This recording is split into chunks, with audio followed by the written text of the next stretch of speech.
এখন বাজে সন্ধ্যা 6টা আর আমি এক্ষুনি স্নান করে আসলাম। এখন আমি যাব মন্দিরে, আমাদের শিব মন্দিরে। সকালে গিয়েছিলাম বাবার মাথায় জল ঢালতে, সেটা তোমাদেরকে দেখিয়েছিলাম ভিডিও করে। আর এখন যাচ্ছি নীলবাতি দিতে। তো দেখি তোমাদেরকে ভিডিও করে দেখাতে পারি কিনা। ভিডিওটা শেষ পর্যন্ত দেখো, সাথে দেখো।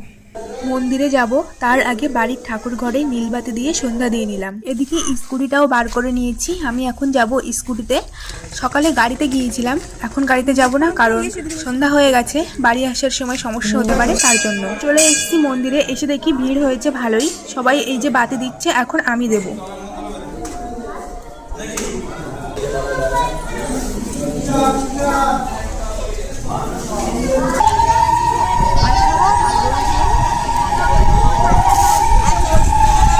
মন্দির থেকে বাড়িতে চলে এসেছি। আর বাতি দেওয়াটা তোমাদেরকে দেখাতে পারিনি, কারণ আমি একাই গিয়েছিলাম, ভিডিও করতে পারিনি, তার জন্য। বাড়িতে এসেই চুল খুলে দিয়েছি, কারণ সন্ধ্যাবেলা স্নান করেছি তো, ওই জন্য। আর আমি সকাল থেকেই উপোস ছিলাম, শুধুমাত্র জল খেয়েছিলাম। আর মা এখন ফল কেটে দিয়েছে কিছু, এখন এই ফলগুলো খাবো, কারণ আমার বাতি দেওয়া হয়ে গেছে।